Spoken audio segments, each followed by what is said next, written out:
Right, here we go again.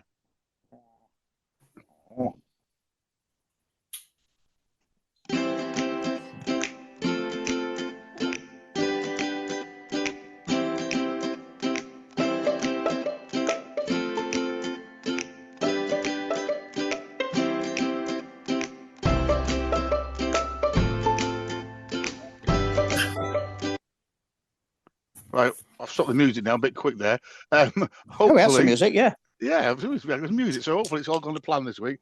Right, well, a very, very good evening. It is Sunday the 26th of May today. 26th, yeah. 26th, near the end of May already. It's quite scary. It's bank holiday weekend. Does it? No, does it feel like it? It's bank holiday weekend, so it's raining again here in Staffordshire. It's been raining all day. It wasn't too bad yesterday. Got out for a few beers. And this is episode 58 of the Malt Travel podcast. And as kind of set up, we are going to spend most of this podcast talking about Wetherspoons.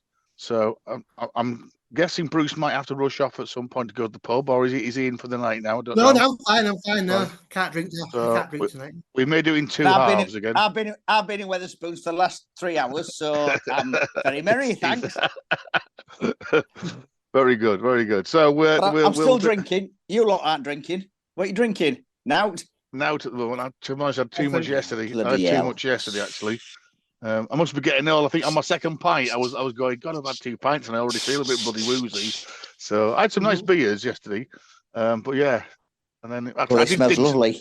It didn't stop me. Where did you go? Just round town. I walked up to the Titanic pub. Because unfortunately, again, they'd got quite a few different beers on, but by the time I got there was only 1-2 guests on. It was very nice. Went across the road to the Cask and had a really nice pint in there, and then just my usual haunts in town, which was quite good. He's on Nicholas is on Yorkshire Heart Scarbados. It's cracking is that? Good. I tell you, man. Ooh, so we'll have our normal catch up and beery news, etc. Because again, it's about a month since I think we did the last one. I think in the last podcast we had mentioned, I think actually in fact you two had recently been to the Kirkstall Brewery tap, hadn't you, and were singing its praises. And about just after that, actually, Kirkstall announced they're taking over the Tetley. So the Tetley is the last bit of Tetley's which remains in Leeds. It's been kind of an art gallery kind of place, hasn't it, for a while. It's kind of on the edge of where the old Tetley Brewery was, although it's all been knocked down, hasn't it? The Tetley, farty pretentious, So they're taking that over. I'm going around the Tetley Brewery when they're still brewing there on a trip from Brightsteel Workingmen's Club, because in those days they did brewery trips. I have to say the Tetley Imperial on that night was some of the finest beer I've ever drunk in my life. But it's still amazing. Every time you go to Leeds, it was such an iconic building. You really can't believe it. Tetley's beer always was good. You know, you can't deny it. For a classic bitter, Tetley's, what they did was good. So it's very much an Art Deco type building. So I need to be. Well, I don't know where they are yet with it, and I presume they're going to turn it into kind of some kind of bar. And I know they said they wanted to really. I think there is a little bit of history in there, in the current guise. But I think they're going to make it much more of a kind of homage to Tetley. So it's brilliant to see. And I know we worked this out. Did we say are they still making a Tetley's Pale? Or I know Lee's Brewery were for a while. So whether they've also got the hands on some Tetley's, trademarks and beer recipes, don't know. We'll have to come back to that one. It'll be interesting. Yeah, so it's in the Fox. It's on about the Fox of the Tetley's. Tetley's from the Tetley Brew, Wolverhampton Brew Tetley's, I believe it is, isn't it? Tetley's Bitter is Tetley's Bitter is brewed in Wolverhampton, but then we did say that Tetley's Pales there's a couple of other Tetley beers, isn't there?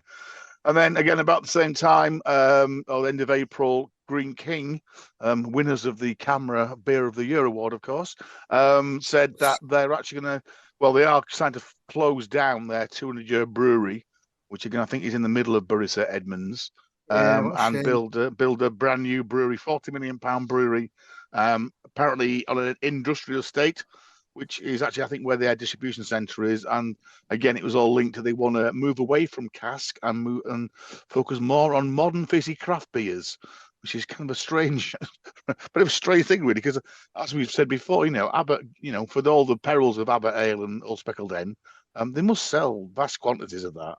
Exactly. And it's a big, it's a big small pack as well, isn't it? But Every supermarket will have them. No, that's Green King. That's Yeah, Morehouses in Abbott. No, they're Green King though. Speckled Day and Blue Abbott. King is from Abbott Ale. Yeah, Abbott. They have announced they're bringing out a new something like honey-based beer, aren't there? Something nectar for the summer. And then equally bad news. In fact, I hope it was nothing to do with us, but we were actually there about 2 or 3 months ago. We had a trip to Macclesfield, and we were shouting out that Treacle Tap, which was Buxton Brewery taken over. It had to been closed for a while. It's a little micro bar just near the station, and unfortunately, having things. Although we did say it was a little bit, it was quiet, wasn't it? And the beers were very expensive. And unfortunately, and not the people that were walking around Macclesfield at that time didn't want a, I don't know, passion fruit sour, as it were. In terms of the beers they are on the tap and the price they were at, it's like just, sometimes you've got to cater for the mainstream rather than just being completely craft orientated and being a little bit, I don't know. Yeah. So anyway, they brought in the administrators. They blame COVID, although again there was quite a bit of Twitter kind of backwards and forwards. I posted a couple of points. I did say, look, during COVID they were fantastic. The brewery that they have just outside of Buxton, they created a whole massive beer garden with a great outdoor area, TP with a cracking view. Yeah. They had pop-up street food there. All the beers, it's fantastic, and every time we went, it was absolutely, you had to book because it was that busy. And then once COVID finished, they kind of, we went a couple of times and we were disappointed. They were like 2 or 3 beers on, often only one cask beer on. They kind of built a little bit of they kind of put a little mezzanine in the brewery. Brewery taps again are a little bit disappointing in town, and then one was a tap, then it wasn't a tap. So anyway, apparently they've now been bought out, as most breweries are these days, by some investors, happy place investors. Haven't quite said what they're going to do yet. And apparently they've sold the brewery, the intellectual property, and the tap rooms. I think the only good news is that these investors apparently are both local. So the 2 directors that are named both live in Buxton. So again, maybe that's one to keep an eye on. The beer's not bad actually. The beer's good. It's quite hoppy. It's quite kind of new age. They do some nice cask. They have some quite hilarious, funny names. Their Axe Edge beer is always is kind of award winning. So we'll keep an eye on that one. And then I think the last bit of news that we've got, which again we've mentioned two here again interestingly. So we talked about the union system in Burton. And we mentioned, I think it was in January, wasn't it, that Carlsberg Marston's announced that they weren't any good anymore and they were going to get rid of them. And to be honest, they'd already been phasing them out anyway and mixing things like pedigree and not using them. Apparently, Thornbridge thought there's an opportunity here. So Thornbridge got in touch and said, listen, if you don't want them, can we have them? And I don't know whether they bought them or whether they've been given them. But at the moment, they're sat in Bakewell with 41 hectolitres of Jaipur going through it at the moment. So so they've got it. And I just read their blog, and so they heard about it in January. They got their act together, and by May, it was up and running. It's producing beer in Bakewell, which just shows you that if you want to get on with this, and it's funny, isn't it, how Marston's say it's out of date and it's crap, and Thornbridge say, no, it's great, let's do it. So we'll have to look out for that Jaipur when it comes out that's been through their union system, and they're going to run a whole load of beers through it. So it'd be interesting to kind of see how that goes. And then don't put this one, I'm just kind of one of those funny little things like these do the news at 10. A brewery down in Broadstairs in Kent. Oh, yeah. Neighbours are happy because it smells. It smells yeasty, sickly smell. So they're all complaining. Actually, when I actually got into this, it's a bit of a strange one. It's not, well, it is a brewery. They're called South East Bottling Company. And it said that they do beers for people like Tiny Rebel and Old Dairy. So again, what they're doing is it's like a cuckoo brewery almost, like a contract brewer. So they're brewing Tan Rebel, not in Cardiff, and they're brewing it in Broadstairs and sending it on. So again, yes. But one neighbour said though it had a comforting smell like hot Weetabix, which is probably right. And obviously, having grown up in a brewing town, we were quite used to that, weren't we? And well, Bruce, of course, had the perils of living in York, where you got the smell of chocolates wafting over at certain times of the year, didn't you? Which is very nice. It's funny, but the chocolate smell used to be omnipresent. Now, occasionally, it's gone now, isn't it? Yeah, but it has gone. But very occasionally, on a cold morning, we get the smell of pies now from Yorkshire Baker, the bacon factory, and Propack. Yeah. So you get up in the morning, you walk out. It's like it either smells like oxtail soup or pies. And they're employing people. Yeah. I think even in Burton now, I don't think you get much of a smell. I think everything's been so kind of, I guess, environmental controls and things. So not much of a smell. So I say it's been about a month since we were last on air, and then we were just kind of finishing off our Celtic trips. So I managed to sneak in a quick trip to up to Malton and into York. Unfortunately, Brucey, I think you were working that day, weren't you? Shift didn't quite match. So had a little bit of a solo run while the ladies and son went shopping, and I met up with them towards the end of the session. So I thought I'd try and do a slightly different thing. I started off in the Minster Arms, which was interesting. It's very food oriented there, isn't it? They did let me sit. They did let me go in, and give them the due. They let me go in. It took me quite a while to get served at the bar, even though there was nobody else there apart from me, and there were lots of staff.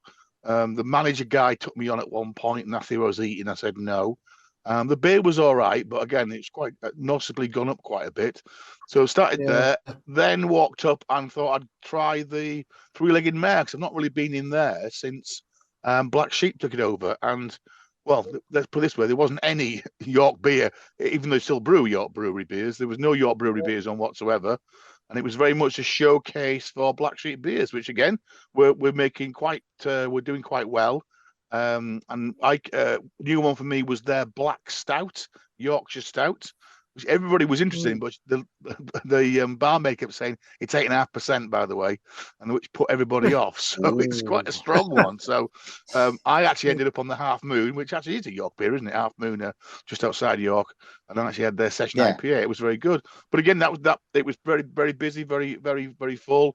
A lot of people were asking about York Brewery and asking about York beer, and we've just been told, well, we're Black Sheep now. We do still brew York beers, but well, there's none on sign here, which is a bit of a shame, isn't it? Because you'd have thought that, this was one of the brewery's flagship pubs, wasn't it?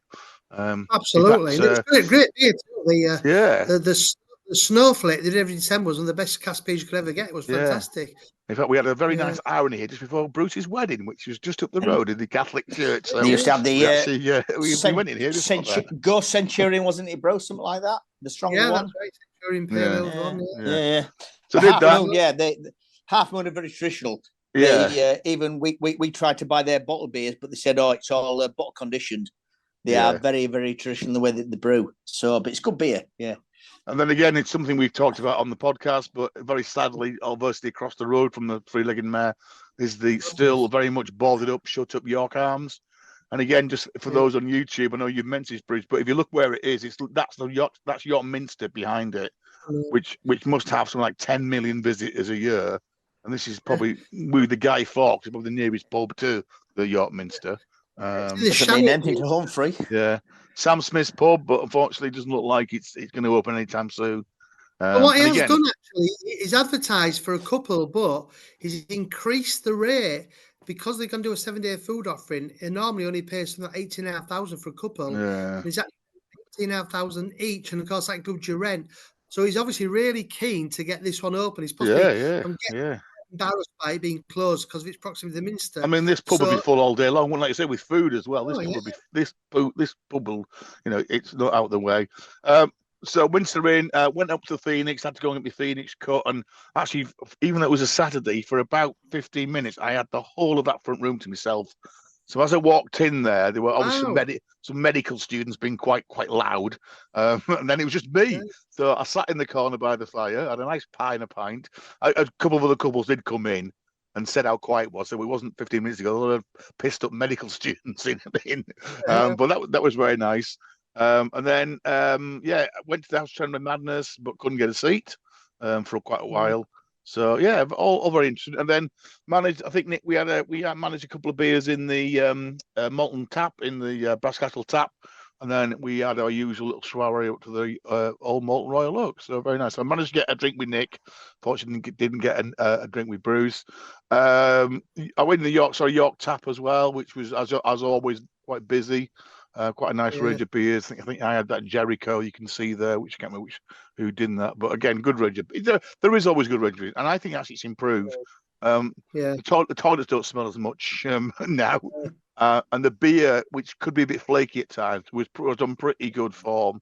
And you see that pint I've got there is pretty good. So give them the due. Good, doing okay. The pricing's fair. So Bruce has been doing lots of travelling up down the northeast east coast line. So a couple of pubs you went on. You went to Berwick, Bruce, on a little outing. Not last week. Thursday I went to Berwick because I've been told about legendary butchers there. Apparently, they're some of the best steak pies in Scotland, even though Berwick's in England. At Skelly's. So yes, I jumped on the train, went to Berwick. Unfortunately, the free trade there, which I've been in the free trade many years ago, because I had the misfortune to spend a few days at Haggerston Castle Holiday Park. So I managed to escape to Berwick. The free trade is a fantastic area. But that was closed. It's only open now about 3 nights a week and one Friday. That's the one close to the station. But I will return to Berwick though, because I want to go to Kelso and I'm going to go to Holy. I've not been there for years either. Free Trade is a fantastic pub, but sadly it was closed. That was a bit of a blow. I should have checked where I went. But then the other pub they recommend in the Good Big Ad is the Pilot Inn, which is kind of on if you come out the railway station, go straight, find Quick Fit and going straight down there towards the sea. It really is. It's a terrace street, and this really is a back street local, but very friendly pub. Very 1970s feel inside it. The electric fire going.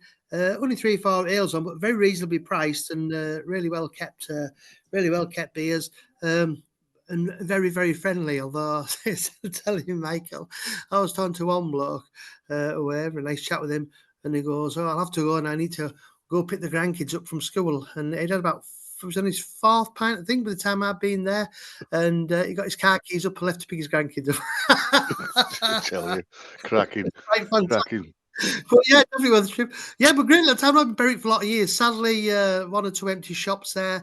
There used to be a legendary baker's near the station. That's gone. The other butcher in town, in the shadow of the town hall, that's gone. But Skelly's was amazing. It's been a butcher since 1760 in the Skelly family. It was John Skelly who served me.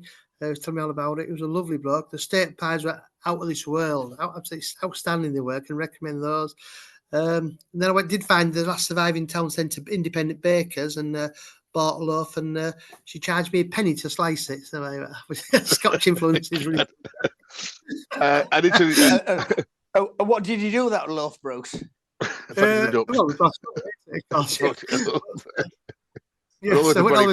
Berwick for a loaf. Interestingly, when I was in the cast yesterday, they had quite a range actually of local camera, magazines that people have dropped off, and they actually had the Wearside one. So I mentioned this to Bruce yesterday that Vaux Brewery apparently have bought one of the beach shelters in Sunderland on Roker Beach, and they're going to turn it into a micro bar. So it was said in there, I think it's supposed to be ready for opening summer 2024. So, and in fact, I tweeted it, and actually the brewery did tweet me back. So we'll have to keep an eye out. And I mentioned to Bruce whether, fortunately, his shift, he said he only stops every now and then, does it in Sunderland, and often late at the night. So I often get the metro there. Well, we can all do it though. Maybe. So we'll keep. It was always a bit of a beer desert, wasn't it? There was one place that they reckon there's like lots of like oak paneling partitions, but not oak as in Victorian mahogany and oak, like packing case oak. That's right, yeah. And that was the only place in Berwick where you could go for a beer, like. So interesting to say you found a couple of the places. That Free Trade is a stunning interior. All right, and I think it's something to do with the licensing laws, obviously, because Berwick kept switching between England and Scotland, didn't it? And actually, for a long time, Scotland had very tight licensing laws because it was kind of Presbyterian and, you know, a bit like the Carlisle. Northern Ireland. Yeah, a bit like Carlisle, yeah. On the border. And then, Nick, you had a little bit of an East Yorkshire a little trip out yesterday. So you sent me a nice picture outside the Minerva, which is... Use me £10 vouchers, Northern Rail. And you made a discovery in Beverley as well that you weren't aware. I think last time we went to the Monk's Walk, it was quite dark. I've got a picture of you outside, so that's why we didn't find the beer garden. But like you said, it's a cracking view, isn't Monk's Walk, I've always been in the pub. But in fact, I read up on it last time, and they reckon they've got this beer garden. So I walked through the back, and it's a long old pub. They've got this massive, great big courtyard area. And I actually physically counted up 126 people that could sit in there. And all of a sudden, when I went in back into the pub, I saw this archway, went in like a secret garden. You've got capacity for at least another 70 or 80 people there. They can accommodate like 250 people outside. Unbelievable. Overlooking the Minster. So in COVID, I assume they were all right as well, like, because it's huge. Yeah. The outside space, you know, they've not, whether it was the original car park or whether it was original, I don't know, a yard, but huge area. So when the weather's nice, I mean, it was so yesterday, but I sat outside there and it was like, because one of the main entrances, in fact, it's actually easy to find it through their back entrance, as it were, from the front entrance there, just down from the Minster. So, cracking place.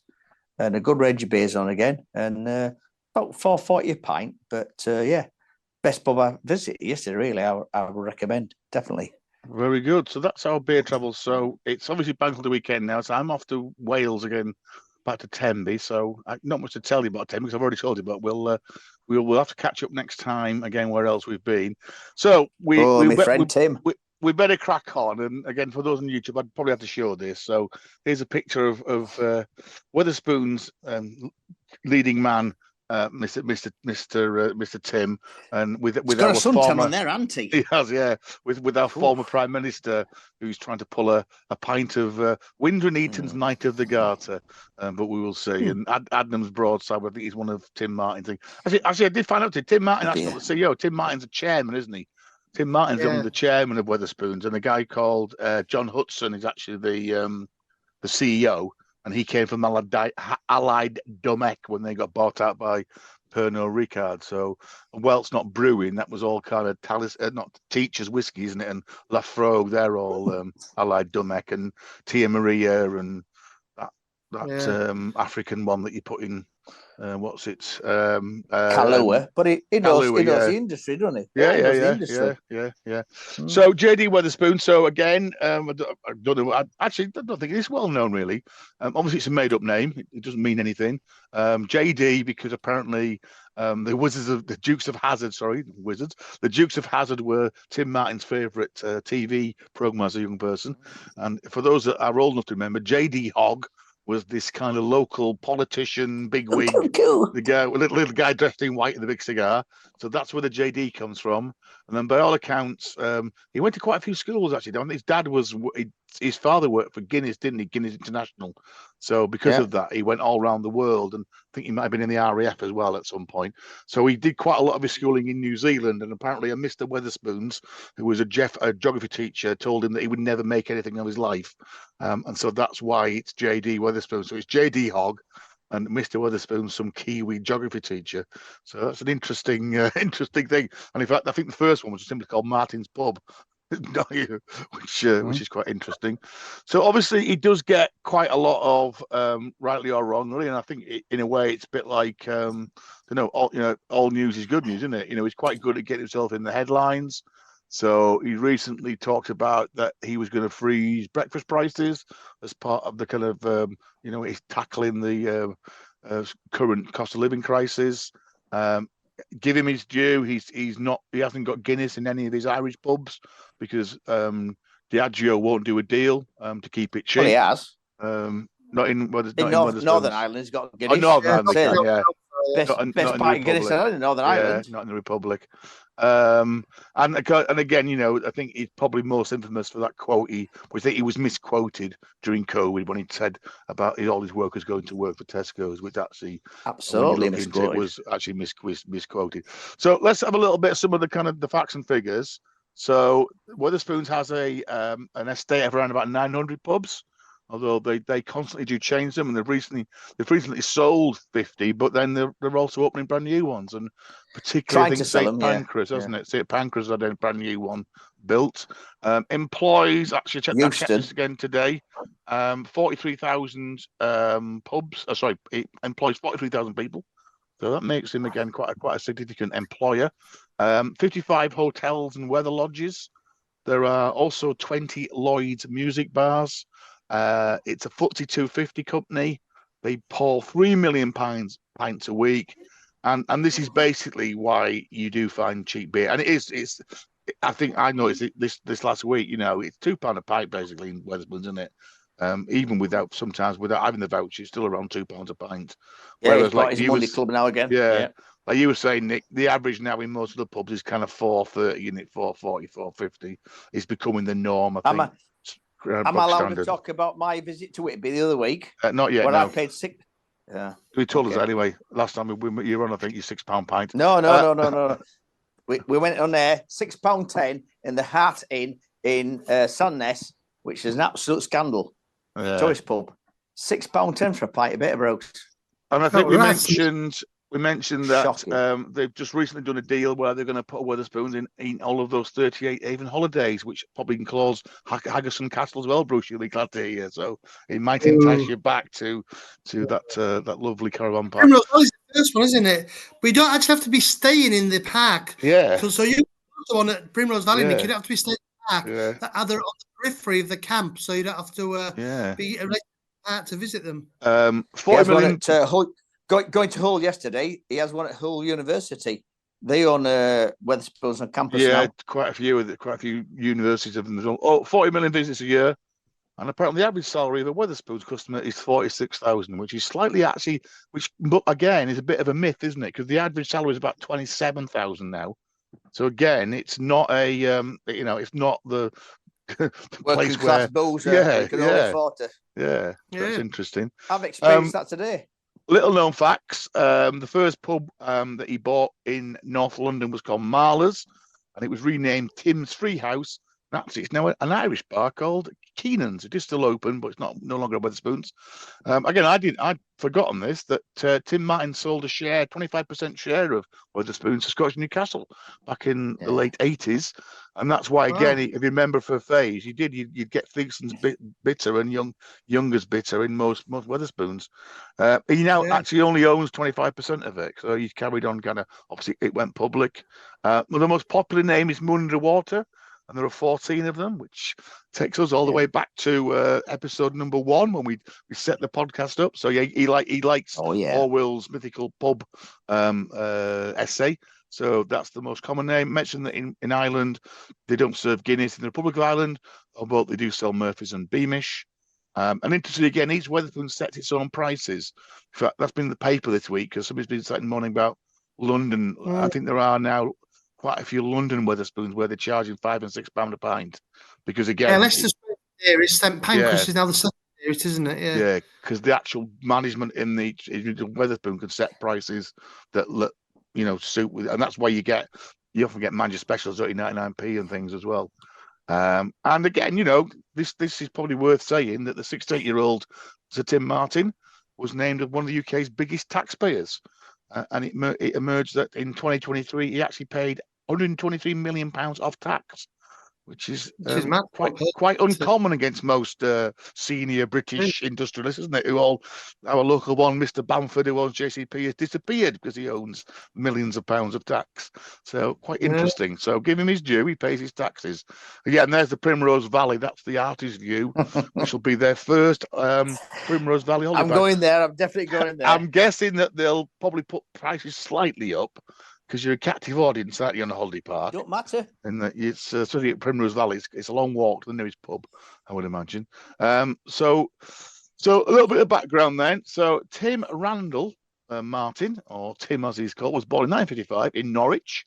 That was it. His father was a former RAF pilot who worked as a senior executive for Guinness, and because of that, he spent quite a lot of time in both New Zealand and Belfast.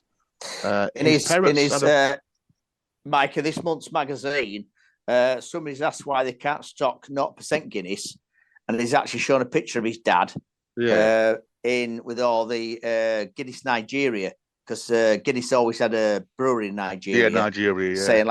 Saying the problem is Guinness will charge an arm length for it, but I will look to put 0% Guinness in my pubs because I'm the same.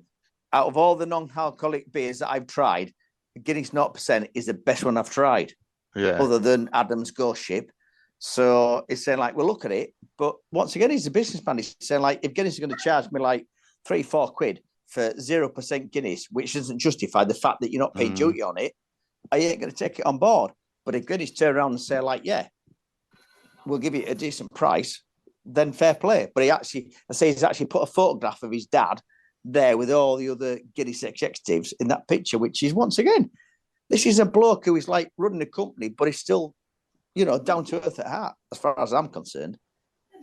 So he, as I mentioned, he was educated in both Belfast and in New Zealand. He went to Campbell College in Belfast, which is quite a prestigious, it's not private per se, but it's quite a prestigious one. And he actually went to the University of Nottingham, where he studied law. And in fact, that was his early career, was a barrister, where he started off. He got into beer when he was at Nottinghamshire, drinking local beers such as Shipston's and Home Brewery. Although I remember drinking Home Brewery in Loughborough, and it wouldn't inspire me much to go drinking. But that it says gave him that Shipston's love as well. of beer. Never remember Shipston's was great. Well, you're from this is a bloke who thinks Abbott Ale is the best beer. I know. So he moved to London. What's wrong with Abbott Ale? That's horrible. Well, let's leave that one. He moved to London. When was the last time you had an Abbott Ale? I did try to do it. It was not good at all, I have to say. He moved to London in 1978, where the local pub scene, he said, was awful because it was loud music, keg beer, and high prices. So he found a pub in Muswell Hill, Marler's Bar, run by Andrew Marler, which had been a betting shop previously, and was one of the relative few free houses. And this is quite important. Again, I think another element of it in that actually for the first few years, he found it quite hard because breweries just wouldn't sell him beer. Because he said, I'm a free house, I want to be able to offer different beers. And of course, back in the kind of 80s and 70s, brewers didn't like that. They wanted to control the whole system. So eventually he managed to sold his flat, got £11,000 and took on the lease of Marler's and renamed it Martin's Free House, which became the first Wetherspoons. I think the second one, then he bought a former kind of garage showroom, again, close by in London. And that was the second one, and then that was it. It was he was on there by 83. He'd got 4 pubs, and then as he kind of rolled through, he went public with it in 1992 on the stock exchange. But then it had 150 pubs, and the rest, I guess, is history really. That it just kind of got to that point now where we said 900 pubs now across the UK, so quite big. He kind of used it to develop this kind of Wetherspoons, what's sometimes called the Wetherspoons formula.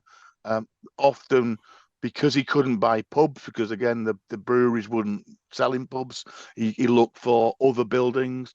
I mentioned obviously the car showroom that he bought, and then the same with cask, really, that he wanted to buy cask ales from regional brewers, local brewers, and push them around. So kind of that's what he did. So that's kind of some of the background. A lot of his kind of, I guess, his business acumen. Yeah, it was. So we're gonna go for a short break. Just carry this bit, then we get into some debate. So Walmart is very much what he kind of based it on.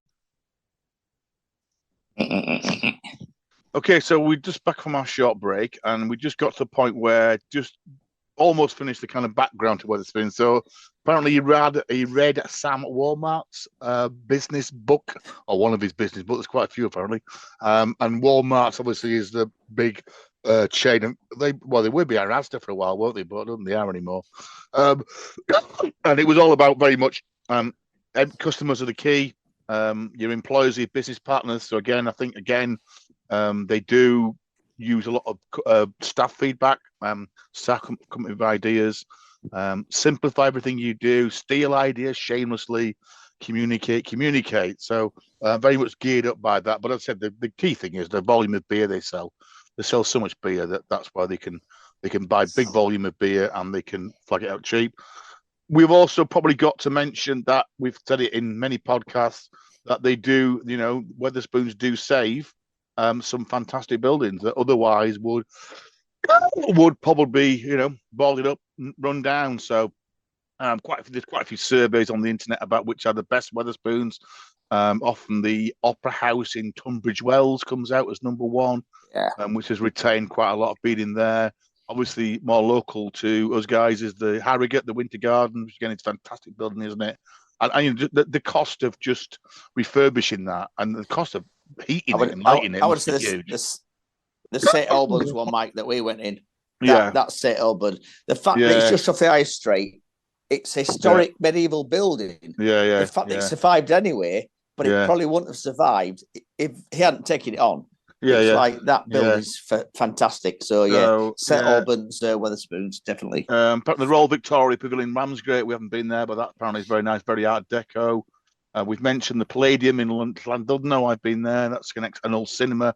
Still got all the old boxes. That looks fantastic. Pretty much are the tables drink in the boxes then? No, you can't. No, I think there are some tables up on that little circle floor there, but not in the boxes. You can go up there, but you're not encouraged to drink up there. But there's nothing to stop you taking a drink up then hanging out up there. But they mentioned the Picture House, Cali Picture House in Edinburgh, which I don't think I've been in that one. Been in one on Waverley Station. Hamilton Hall in London, which wants a grand ballroom. The Velvet Coaster, I think that's in Lytham St. Blackpool, or Lytham St. Anne's. Blackpool. Been in that one, definitely. That's kind of 3-tiered, isn't it? Which is fantastic. So again, Bruce, can't argue. You've been in the one in Bournemouth, the largest glass Victorian. What's the class as? Is it Bournemouth or the Ramsgate? Into you're thinking of Ramsgate. Okay. No. I'm sure it's Bournemouth. It was a Victorian summer house, glass and cast iron, wasn't it? The biggest one in Europe now. It was. I don't think. Yeah, it was lovely. It was nice. The one in Bournemouth. It had a great outside area and outside drinking area. That one as well. It was one of the better ones I've been to. Yeah. But inside, it's a huge glass. It's like a master great conservatory, isn't it? No, it's not Bournemouth. Yeah. Anyway, let's move on. So again, for those on YouTube, the iconic picture in front of you is the blue and white plate, which again tells you in Wetherspoons, and this is of course their famous breakfast, which again I think was another great marketing ploy, wasn't it? Just to think, let's open a bit early. I think they've redone it again. I think they've opened again a bit earlier because they recognise it's a huge breakfast thing. I mean, for what I think it's $3.49 round here. For it's not called a small breakfast; it's called just traditional breakfast, isn't it? Your bacon, your sausage, your egg, your beans, your hash brown, your piece of toast, your tomato. I think you'd have to pay a bit extra for black pudding, but for $3.49. So apparently, second only to McDonald's in how many breakfasts they kick out every week. I think it was 10 million breakfasts they serve. And I've got to say, I mostly go to Wetherspoons for breakfast. It's probably where I go most. Now and then have a pint, but again, coffee refills, bottomless coffee refills, which again they get right. Those machines do work a lot better than they used to now. I think the rest of the food offer is interesting. It's it's fairly bog standard stuff. You know what you're going to get, and that's what people like. Some people like that. They've made decisions like that. They used to do Sunday dinners. They've stopped doing Sunday lunches now. They do some regionality. So obviously breakfasts do change. So the Scottish breakfast is different from the, and I guess the Irish breakfast is different again from the English breakfast.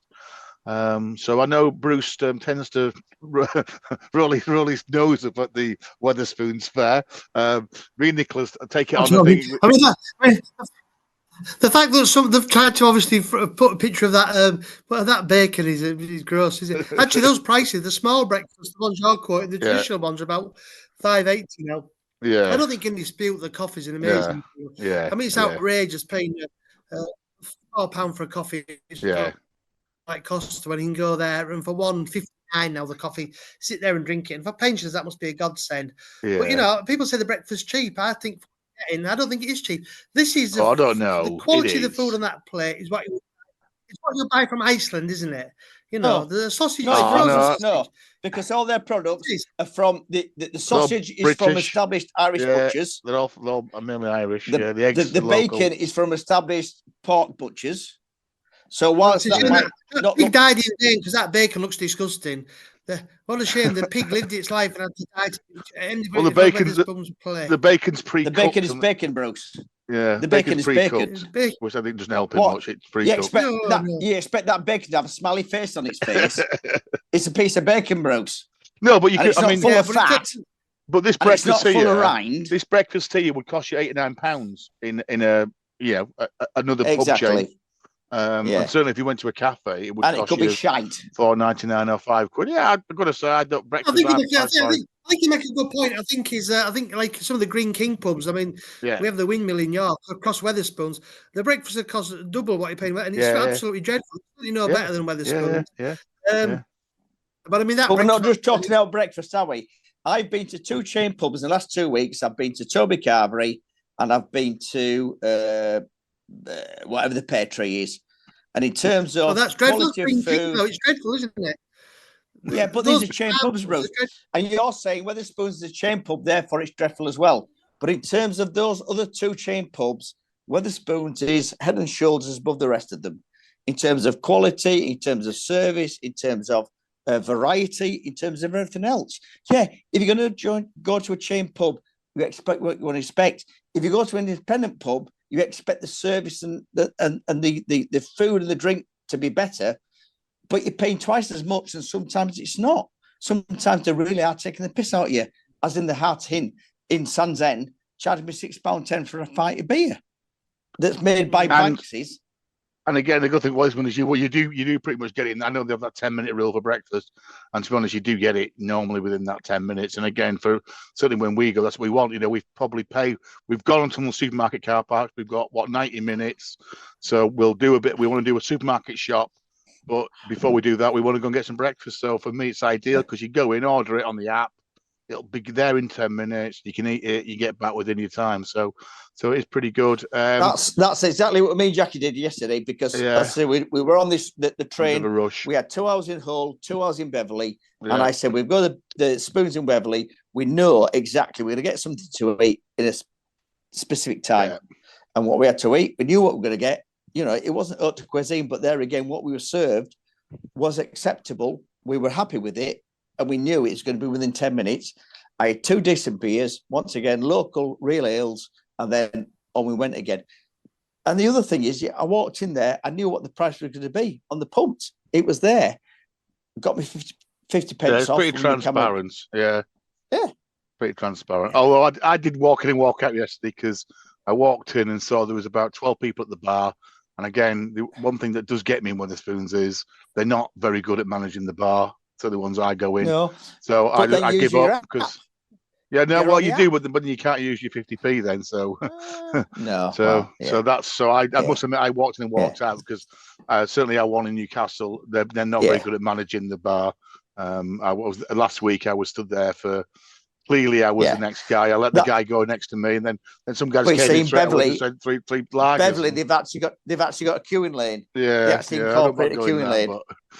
And then the other thing that, again, is quite controversial, I guess, is that there is obviously the Wetherspoons magazine, which I think in the light of it is fine and very often. Propaganda, you mean, not magazine. Well, I don't know. There's 2, isn't there? There's 2, because what happens is there's the normal one that you get kind of every quarter, which is mainly a list of pubs that have been reopened, charity events that pubs have done, and then you get the red kind of cover ones, which Tim does his personal version of every now and then, where again he does kind of go off on one. I must admit, they're not even the normal quality one. There's not a lot of reading in it. It's good to check out if there's 1 or 2 new Wetherspoons, but it's and again, we did make the point that. I think it was the Daily Mail that kind of tried to slag him off, and actually I did find the correction that they did there, and they did, as always, it wasn't Daily Mail, page, Telegraph, it was Independent, page 23 or whatever. Everybody. But he did spend £100,000 on Brexit beer mats. And I must admit, I did stop going in for a while following Brexit.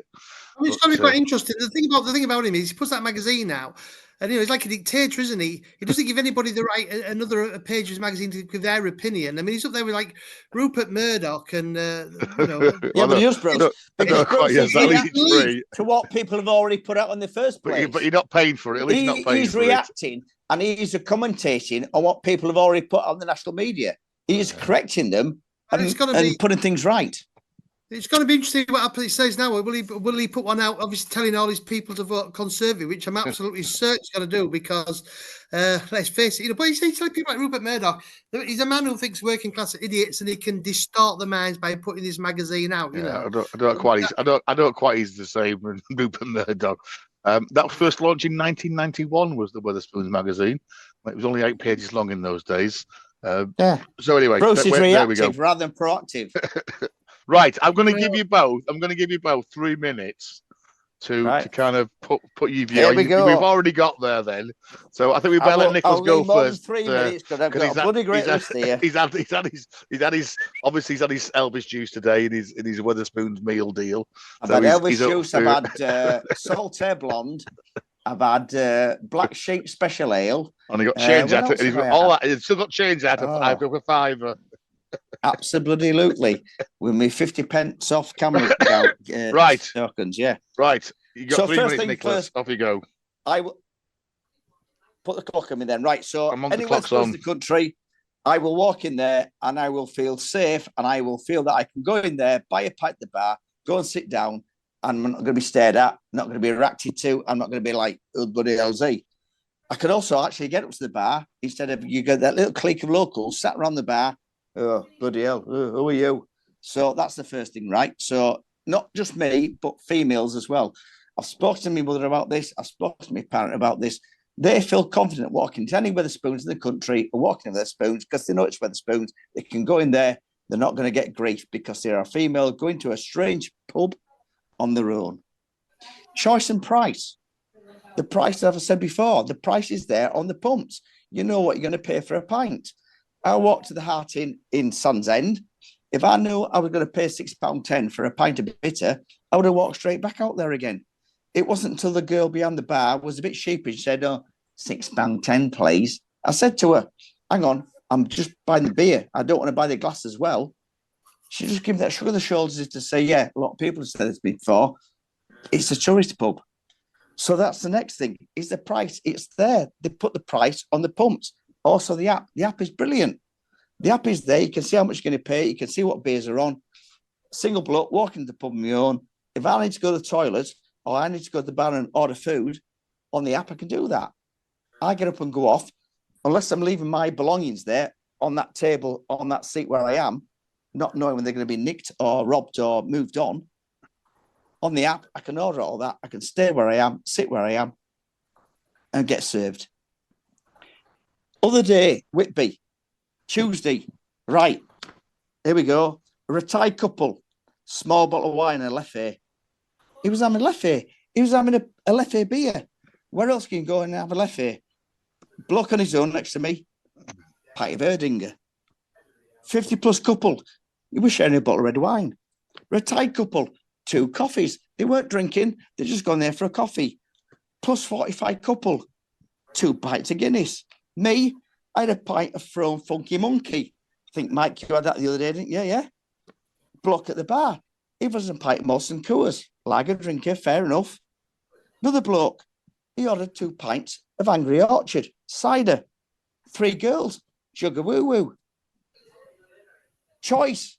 What do you want? What more can you ask for? They support the charities as well. The community pubs. Yeah, all right. It's all right. 30 seconds left. All these whingers, all these like weirdo freakos. But Wetherspoons do a lot for local communities. A lot of old blokes on their own, little old ladies on their own. They know they can go in there. It's part of the community. They raise funds locally, but they also raise funds nationally. Click Sergeant, the young cancer people, they're raising millions of pounds a year.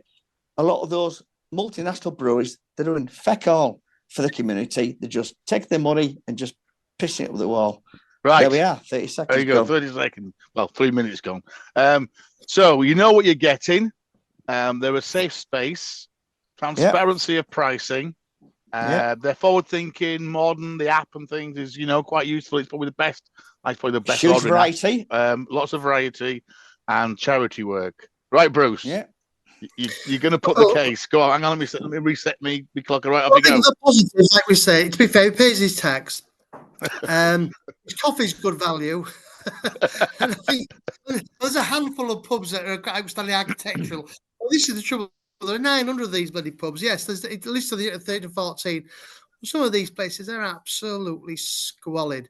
I remember sitting in one in Penzance in Cornwall. It was disgusting. And then we found out with Unique the night we went to Burns, like the one in York in Piccadilly. We were sat there in literally squalor. Look, there are a handful of pubs that have enhanced where they are, but generally, these Wetherspoons are killing off the traditional backstreet locals, aren't they? They're killing off the pubs. I mean, in Berwick the other day there, I walked by it, it was rammed. Every other pub had a handful of people in. The best pub in town was closed, really. Yeah, and it is good value. And I have to say, there are the occasional ones are really good. I went to one in Bolsover in Derbyshire, and you saw how it was run there.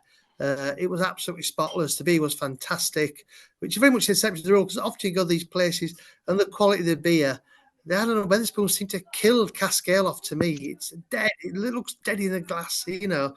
The one that Harrogate's a fantastic pub, but the beer's never that great there. It's the same in Esbjerg. The beer's not well kept at all. The food, I'm afraid, to me, it's becoming unedible now. And it's cheap, but there are a lot of stuff going back on the plates there. Now they've got the nerve to knock out those steaks. Those steaks are absolutely appalling. And then we had Nick on a debate. Well, you went last time, because the one thing they like the curries here, but last time they went, they had to say they thought the chicken breast was very peculiar. They ended up leaving all those.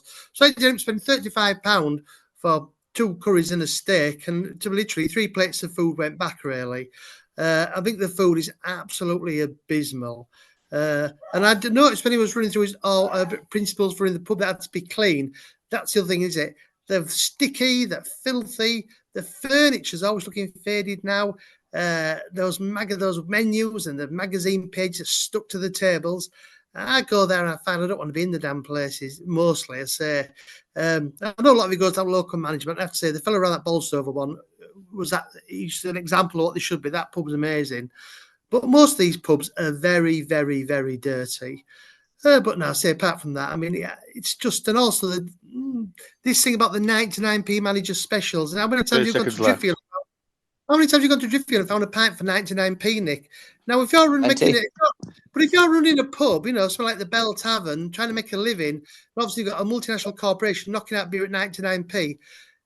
And I really hope the Labour government restrict the opening hours of pubs so that it can't up until 9:30 or 10, because Pindover's drinking at that time. He'll be the biggest loser. I mean, he's going to stick the knife to them, and I really hope they come back and make life a lot more difficult and knock his profits and hit him where it hurts. I really, really do. Because personally, they call lost leaders, Bruce. In the world of business, they call lost leaders. So, Bruce's view is that they're squalid. They're killing off local pubs. The beers isn't always good. The food's inedible. And a Labour government. Oh, wow, fantastic. Oh, almighty. I think you said it there, Bruce. I think, as always, with all pubs, it's management, isn't it? If you've got good management, you've got good managers. Absolutely. Agree with you. You're right. Yeah. They do get hit hard, and therefore the good pubs have got people cleaning all the time. But you're right. Often city centre ones just are washing glasses, aren't they? Because they're not being. We saw it in the White. Mike, we saw it in the White Hart today. I say, I know. I've been to Northallerton. We got there about 3:30, 4 o'clock. And then it was obvious that shift was going off. Next shift was coming in. So the duty manager came in at 5, and she was making a concerted effort to get on site, get on floor, get everything cleaned down. The duty manager, who was on all day, probably from breakfast, basically ended the shift. I'm just going to take it easy now. I'm not going to work my ass off. And it was noticeable, you know. And that's the thing. And that's the thing with Wetherspoons, yeah. They're not landlords as such. I know a few pubs in with the Wetherspoons change that have what I would call a landlord, but ultimately they are all managers. Yeah, and I do think they get that. This is just been a good pub and a bad pub now. A majority of pubs out there, I'm not just talking about chain pubs. I'm talking about pubs in general. They are reliant on managers rather than landlords, and that all comes down to still the hold that the big breweries have on the pubs and everybody else, you know, whether it's pub chains, whether it's breweries, the whole lot. You know, this is the argument, even in Malton now. We've talked about Malton earlier on tonight between myself and my family. The reason why some pubs are good and some pubs aren't. It's down to, you know, managers, landlords, the whole lot, really. And I think it's probably true of the food as well. I think food, again, if you've got, your proper chefs that were doing it, again, yes, they have a system. Yes, it's all very much kind of portion controlled and pre-packed, and kind of like the breakfast. And you've seen the documentaries where they run you through how they do it. But I think you've got the choice, haven't you? The raw ingredients of Wetherspoons food is pretty good. I mean, they use whipped scampi, for example. It is whipped scampi. Well, it could be whipped scampi, but it might not be brute. It might not be Corty Whitby, because it's like Panarel beer brewed in bloody cane. It has to be. It's like it has to carry the name Whitby Scampi. It's not cheese now. No, it's not. Whitby Scampi isn't like that. It's not. It's not a whatever it is. Agricultural control. I think the beer one is interesting. I think you're right. I think the beer does die quick in the class. I guess a lot of that is because they haven't got cellars. Most Wetherspoons are not public houses, so they haven't got, if you like, the old cellar system. No, because there's more Wetherspoons plus got the cask mark. But listen, you're not listening, Natalie. Not too many. But listen. They don't have underground cellars. What they tend to have is I guess they've got cask mark. That's fine. But like at the moment, with the weather fluctuating like it is, and you can always you probably see that more in Wetherspoons. When I was in the other day, but that cask mark means that no matter what their cellar is, whether it's a room at the back of the pub, has to be kept at a controlled temperature. Well, yeah, it is, but that we know that's hard, isn't it? Even in a it's unless you've got a cave underground, like not in a company like Wetherspoons that can afford to bring in engineers who can ensure that temperature is kept constant. I still think you get that. We haven't mentioned carpets, which kind of could be another key feature of Wetherspoons, because they are famous for their carpets. Expensive. Every carpet is unique, so therefore I do think. Nicholas, you've had your 3 minutes. Carpet. I think the point that you have both made, in that they do create a safe space, and it's interesting. There's quite a few in the press locally. There's a couple of people who spent a day in Wetherspoons, and of course there was a off the cheek one about actually we should nationalise them, because what they have done in certainly over the winter is create a warm, safe space, often in town centres, where the local library, because it shuts, at lunchtime for an hour. It does it like for us now. Our library, great, it's still open, but it shuts for 2 hours at lunchtime to save money. So Wetherspoons just create that space. They are rammed. They're often busy, but then they're designed like that, aren't they? They're designed with that big open space so that they feel full. And you probably have got a lot of old geezers sat there and lady geezers, clutching their refillable £1.19 coffee. Exactly. You're talking about negative press, but I've never seen in the press whereby somebody has been told to leave Wetherspoons because they have bought a coffee and they are refilling it for 99 pence or whatever. It's £1.06. And I think with all things, it's never been the national press. You mentioned this person was abusing the coffee machine. My 3 minutes now. You've had your 3 minutes. Go on. Tim Martin does go around and try to maintain that quality control, but as always, you can't do that. And so, probably for me, I would say the key thing is it's not so much the actual pub management, but it feels like it's more like the regional management. Who are the regional managers, and are they getting around their estate of pubs that they are looking after? And like you say, the things like sticky tables and glasses piling up, that's simple, that's easy. They do seem to be a bit more stable in their staffing now. I think they did get hit by Brexit, didn't they? Because a lot of them were foreign nationals that worked in Wetherspoons. They do pay minimum wage, but I think that's the thing. They've always paid minimum wage. They've paid above minimum wage. The problem is in this industry, hospitality. No, when I looked at a job, there was minimum wage. No, and that's a challenge I think which they do have, and I think they've also, the app has been great, but the app often then takes 2 or 3 members of staff away, doesn't it, to do all the app work, especially the drink ordering. So I think that's why it's challenged. I think are they cozy? Again, I guess there are 1 or 2 cozy Wetherspoons. I wouldn't say the ones in local to me are cozy.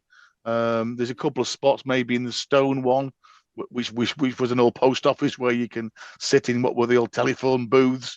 When the good old days, when you actually walked in and you telephoned and you got paid, you had to pay how long you've been on the telephone. So I think you missed that from your local pub. But I think, as you said, the thing about them, and I would say, is that you do know what you're going to get. So certainly, if I was going somewhere on holiday, I'd probably go to Wetherspoons if I wanted a breakfast. That's where I'd go. Would I go out there probably for a drink? Possibly. Lunchtime, I probably would. So, and that's where again I've probably been to most of. You can make that decision by looking at the app. You don't and I know have you, to physically and I go know to you said. Look on the app, see what beers they've got available. I know you said, Bruce, about late at night, but actually, technically, I've never been in. Wetherspoons are normally dead by about 10 o'clock at night. Certainly the ones that are kind of more town based. I don't think they. Well, I mean, in the morning, I think. In the morning, yeah. I suspect they might roll back the opening hours, and I mean, he likes to say it's no one's drinking. There's always people drinking, and I think there is always people drinking, and they do drink, and they do drink first thing in the morning as well. Yeah. Then that needs run back in. We're trying to help the NHS. But there might be people on the night shift in London. Yeah, that's weird. But these are the guys that are working overnight. These are the postal workers. These are the guys that work until like 2 o'clock in the morning. These are the guys that work in the markets. So why shouldn't they have their after work drink? They're not alcoholics. I think the ones in Stoke are there all day, every day, so they're doing any work anywhere. Fine, but to say Wetherspoons breeds alcoholics who are drinking at 7, 8 o'clock in the morning is bullshit. Well, it certainly can't help them, can it, really? And also, it will give cafes a fair run. I mean, if they come open 2 hours later, 9:30 is not unreasonable for pub to open, and it would stop. It would give the cafes a hand, because obviously loads of these cafes must get knocked by mega cheap breakfast. Our high streets are dying. Yeah, but then you've got your Costa, Cafe Nero, Starbucks, haven't you? So again, I don't offer mega cheap breakfast because they are huge multinational. But then they don't, do they? So, if they want to offer a cheap breakfast, they can do. And I think that the local pub is more difficult. Do they close local pubs? I'm not sure they do. I think what closing local pubs is local pubs not really moving on. I think they've got to be a bit more like Wetherspoons, not compete with low cost beer, but think about what you're providing. If you're providing a good quality environment, drink, food, people will come. If you keep changing that so that you're keeping up with trends and you're bringing in apps, that's probably what you want, isn't it? You're right. It's great if I know what beer. I would go to a pub if I knew they had a particular beer on. I go to the pub. The one I probably go most to now is the one down the road here, our ale house, because again, that's what he does. He puts he just takes a picture and puts it on Facebook. But you know what he's serving and what he's got on next. And a lot of pubs just don't do that. You don't know what you're going to get until you walk in. That one I went to the week, I went all the way out there and found all he was serving was Abbott's Ale or bloody Speckled Hen, and that was supposed to be a real ale micro pub. And you could argue that it was. But anyway, that's the other thing I'm saying to you, Mike, is that a safe environment. I know I can walk into any Wetherspoons in the country, and I can get to the bar and I can be served. And I'm afraid there's a lot of pubs out there, even on the camera guide, that you will walk in there. The locals, the regulars, will turn around and look at you. They won't even allow you to get to the bar because they're all sat there at the bar. It's one thing that Wetherspoons don't allow. They don't allow you to sit at the bar. They say, right, you buy your beer and move away. You've got the regulars, the locals. Think about in Sotheby's as it used to be. Yeah, we were part of that little clique. We could get served at the bar and stand at the bar. But any foreigner or any non-local walking in there, you basically just have queue 2 or 3 abreast. And if you got served, you were lucky.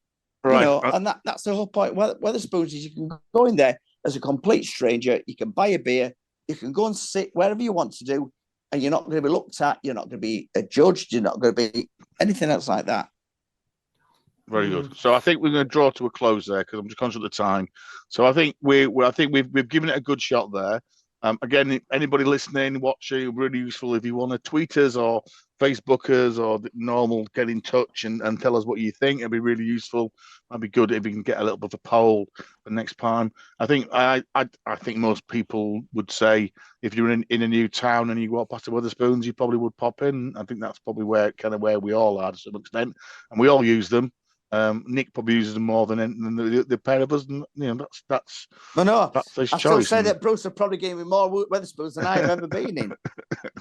Oh, sure. In a new town, I like to pop in have a look just in case, saying. Yeah, and there are some worth visiting. Yeah, and there are some worth visiting. Right, so that's the end of episode 58. 59, I say, will be in June at some point. So we haven't yet come up with an idea for 59. So we need to get our thinking caps on. So we might just do a quick catch up and then have a chat through. So I'm off to Wales for a week, so I might feed back a bit on that. Although again, I've done that done that a couple of times already, and I'm probably I think going to change that much. Obviously, Tenby's got 2 very good breweries, so see what they've got on offer for this summer. I'm going to Shropshire. You're going to Shropshire, so maybe that'd be an interesting. Where are you going in Shropshire? Oswestry. Oswestry. Yeah. Okay, there's some nice pub in Oswestry. I'm recommending Scarbados. Barbados. Cracking. So Yorkshire Art, get on it. Where are Yorkshire based? It's not the Elgin Brewery, is it? Where are Yorkshire Art based? Nullmonkton. That's right, yeah. Alice Hawthorne, named after a racehorse, but the guy at Nullmonkton, the guy at Yorkshire Art said, "Oh, it's one of these gastropubs now." So it is very posh. You've got a unless you've got a star. checkbook, yeah. But get yourself there to brewery or And- you've got a vinery, yeah. Talking of brewery, we have got 2 tickets to the Sam Smith's Brewery tour, courtesy of the Brewing Heritage Society. So I've still got to let these 2 fight off who's going to be coming with me. So we might be able to fold back on that one, and we might check the lawyers whether we can do an episode on Samuel Smith's PLC. We better just check in with our legal advisors whether that's well doing. We probably can't go as far as what we've done today, where we are. So I think that's it then. Bruce, you're working and carrying on the choo-choo line. What beers on LNER at the moment? We have a Hop on Board Ale from Rudgate Brewery. Brewed specifically for the railway itself. 330 mils in. Very good. 4 thoughts in standard, yeah. Right, very good. Then. So let me trying to get people to Brooklyn Pilsner. They always really like it when they try it. Yeah. Let me play the funky music so we can come to a close.